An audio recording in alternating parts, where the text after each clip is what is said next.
2026 বিশ্বকাপের প্রথম যাত্রায় মরক্কোর বিপক্ষে না হারলেও ম্যাচটা ড্র করেছে বিপাকে পড়েছে সেলেসাওরা।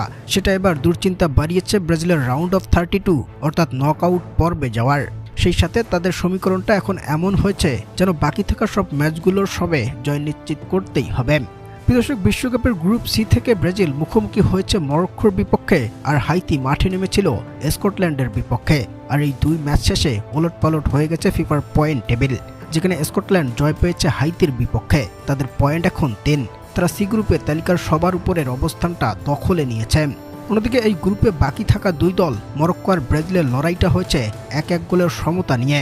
ফলে তারা দুই দলের সমান 1 পয়েন্ট করে নিয়ে তালিকার দ্বিতীয় এবং তৃতীয় স্থানটায় অবস্থান পেয়েছে, যেটা বেশ হতাশ করেছে ব্রাজিলিয়ান ভক্ত সমর্থক ও গোটা ব্রাজিল দলটাকেও।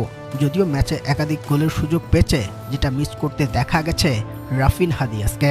ম্যাচ জুড়ে ভিনিসিয়াস জুনিয়রের যে ক্ষিপ্ততা আর অসাধারণ পারফরমেন্সটা ছিল, তা রাফিনহা ও লুকাস পাকুয়েতার মাঝে থাকলে একাধিক গোল ব্যবধানে জয়টা চূড়ান্ত করতেই পারত সেলেসাও বাহিনী।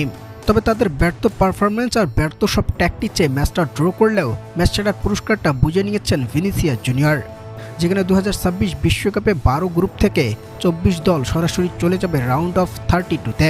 আর 24 থেকে 32 দল পূর্ণ করতে বাকি থাকা 8 দল আসবে গ্রুপের তৃতীয় স্থানধারী দল, যাদের পারফরমেন্সটা থাকবে অন্য সব তৃতীয় স্থানধারী দলের থেকে এগিয়ে, অর্থাৎ যারা গোল ব্যবধানে এগিয়ে থাকবে অন্যদের থেকে। আর ব্রাজিলের বর্তমান অবস্থাটা এখন গ্রুপের তৃতীয় স্থানেই রয়েছে। ফলে মরক্কোর বিপক্ষে ড্র করে সেলেসাওরা পড়ে গেছে এই সমীকরণের কবলে। তবে তাদের বাকি আছে এখনও 2টা ম্যাচ। হাইতি আর স্কটল্যান্ডের বিপক্ষে তাদের জয় নিশ্চিত করাটা এখন আবশ্যক হয়ে দাঁড়িয়েছে।